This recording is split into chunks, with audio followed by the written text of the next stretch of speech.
இறையருள் பெற்றவரால் தான் இது முடியும். இந்நேரம் இப்படி பாட முடியும். இறையருள் பெற்றவரால் தான் இப்படி பயமில்லாமல் இருக்க முடியும்.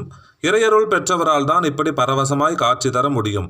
சுப்பிரமணியம், சுப்பிரமணியம், உனக்குள் தெரிந்ததை எனக்கும் காட்டேனப்பா. எனக்கு இறைவனை காட்டி வையேன் மகனே. சுப்பிரமணியனின் தந்தை அழுதார். இனி இவன் தனக்கு மகனில்லை என்று தெளிந்தார். என் குருநாதா, என் சுப்பிரமணியா, என் தகப்பன் சாமியே, என் தயாநிதி.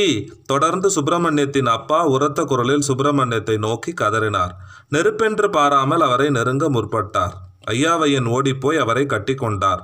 அங்குள்ள எல்லோர் மனதும் அப்படியே கதறிற்று. சுப்பிரமணியத்தின் தந்தை சொன்ன வாக்கியங்களை தம் வாக்கியங்களாய் எல்லார் மனமும் கூவத் துவங்கியது. வானில் எந்த முகாந்தரமும் இன்றி ஓர் ஒளி படர்ந்தது. கோயிலுக்குள்ளிருந்து பலீரென்று ஒரு ஒளி கீறி கொண்டு போய் நடுவானில் நின்று தகதகத்தது. சிறிய சுடராயிருந்தது. பரபரவென்று பெரிதாயிற்று. அதோ அதோ என்று எல்லோரும் கூவினார்கள். கண்ணார பார்த்தார்கள்.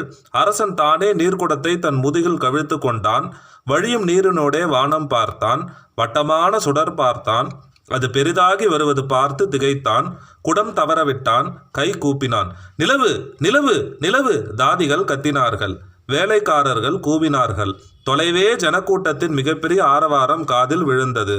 அரசன் ஒற்றை ஆடையோடு நதியில் நனைந்த கரடி போல நீர் சொட்ட வானம் பார்த்தபடியே கோயில் வாசலுக்கு ஓடினான்.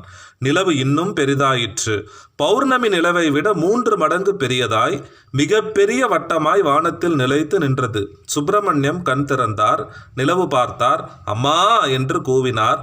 இறையோடும் எதிரே உள்ள சக்தியோடும் இணைந்தார். தன்னை அவளுள் கண்டது போல் அவளை தன்னுள் கண்டார். மகோன்னதமான சந்தோஷத்திலே கூவினார், பாடினார். கூட்டியவா, என்னை தன் அடியாரில் கொடியவினை ஓட்டியவா, என் கண் ஓடியவா, தன்னை உள்ள வண்ணம் காட்டியவா, கண்ட கண்ணும் மனமும் கலிக்கின்றவா, ஆட்டியவா நடம் ஆடகத் தாமரை ஆரணங்கே. எப்பேற்பட்ட நாடகம் ஆடினாய் தாயே!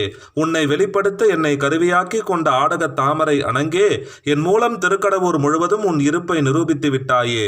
இறை உண்டு என்று அடித்து சொல்லிவிட்டாயே. எந்த சந்தேகத்திற்கும் இடமின்றி காட்சி கொடுத்து விட்டாயே. என்ன அற்புதமான நாடகம் தாயே! பரவசத்தோடும் நன்றியோடும் கைகூப்பினார். அரசர் வந்து நின்றார். சுப்பிரமணியத்திற்கு அவர் வருகை தெரிந்தது. மன்னனையோ மந்திரியையோ வேதியர்களையோ நான் வணங்க தேவையில்லை.